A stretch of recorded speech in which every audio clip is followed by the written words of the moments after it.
గత 3 రోజులుగా తమ సమస్యలు పరిష్కారం చేయాలని కోరుతూ అంగన్వాడీ కార్యకర్తలు వర్కర్లు నిరవధిక సమ్మెకు దిగిన విషయం తెలిసిందే. దీనిపై రాష్ట్ర ప్రభుత్వం కార్యకర్తలపై ఉక్కుపాదం మోపడానికి అధికార యంత్రాంగాన్ని రంగంలోకి దించింది. దీనిలో భాగంగా విశాఖపట్నం జిల్లా పెందుర్తి నియోజకవర్గంలో పెందుర్తి అంగన్వాడీ ప్రాజెక్టు అధికారులు గ్రామ వార్డు సచివాలయాల సిబ్బందితో అంగన్వాడీ కేంద్రాలకు వేసిన తాళాలను బద్దలు కొట్టించి అన్ని కేంద్రాలను అధికారులు స్వాధీనం చేసుకున్నారు.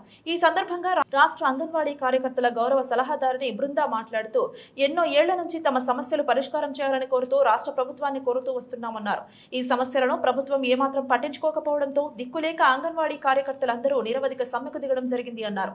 ఈ సమ్మెను రాష్ట్ర ప్రభుత్వం భగ్నం చేయడానికి ప్రయత్నిస్తే ప్రభుత్వంపై పోరాటం తప్పదని బృందా ప్రభుత్వాన్ని హెచ్చరించారు.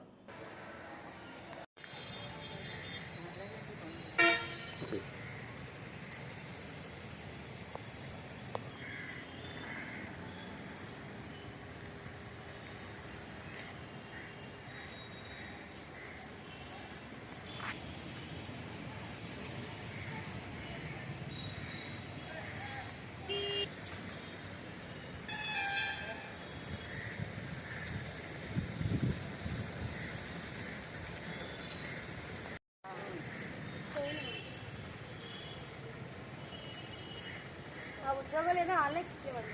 వాళ్ళు చేసిన తర్వాత ఆ వాళ్ళ ఉద్యోగం చెక్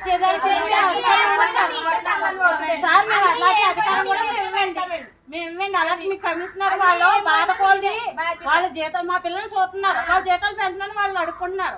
అడుక్కుంటుంటే సీఎం గారి దాకా వెళ్ళాలి. ఈ విషయం సీఎం గారు చూసుకుంటారు. అవన్నీ కమిషనర్ గారు వచ్చారు.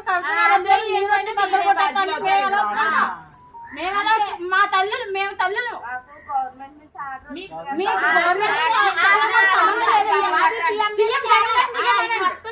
సీఎం జగన్ గారిని వచ్చేమని వచ్చే సైన్ బట్టలు కొట్టారు. అంతే మరి వాళ్ళు విన్నపం చేసుకుంటున్నారు కాబట్టి చేసుకుంటారు. మీ సచివాలయంలో మీ ఆర్పీలు అందరూ కూడా కొన్ని రోజులు పాటు మీరు చేసిన వాళ్ళే. నా పేరు కె బృందావతి, పెందుర్తి ప్రాజెక్టు రాష్ట్ర మెంబర్గా నేను ఈరోజు చెప్పదలుచుకునేది ఏంటంటే, మేము గత అంగన్వాడీస్ నుంచి గత 4 రోజుల నుంచి సమ్మెలో కూర్చున్నాం.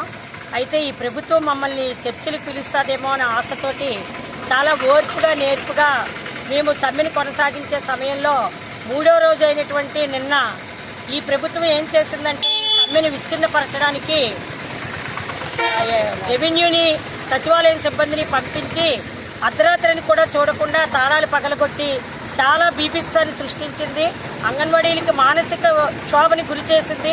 ఎందుకంటే ఒకప్పుడు ఇవే అంగన్వాడీలు మీరు మీ ఇళ్లలో భావించుకోవాలి, మీ ఇల్లుని ఎలా చక్కబెట్టుకుంటారో అంగన్వాడీలు కూడా అలాగే చక్కబెట్టండి అనే ప్రభుత్వం ఈరోజు మా ఇంటి తాళాలు పగలగొట్టింది. అంటే ఎవరు దొంగలు, ప్రభుత్వమా మేమా?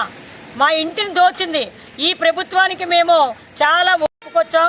కానీ ఈ రోజు నుంచి మా సమ్మెను ఇంకా ఉధృతం చేసి మా కోరికలు తీరే వరకు మా డిమాండ్స్ అన్నీ కూడా కేబినెట్లో ఒప్పుకుంటే ఒప్పుకుంది, లేదా మా ప్రాణాలైనా సరే తెగించి మేము ఇంకా ముందుకు సాగుతామని రాష్ట్రం మొత్తం మీద 1,10,000 మంది అంగన్వాడీ కార్యకర్తలు, హెల్పర్లు, మినీ వర్కర్స్ ఉన్నారు. మా అందరి సత్తాని కూడా మా ఓపికను కూడా ఇంతవరకు పరీక్షించిన ఈ ప్రభుత్వానికి గట్టిగా బుద్ధి చెప్పదలుచుకున్నాం. దేనికి ఎంతైనా సరే మేము తెగించి ఈ సమ్మెను ఉధృతం చేస్తామని తెలియజేస్తున్నాం.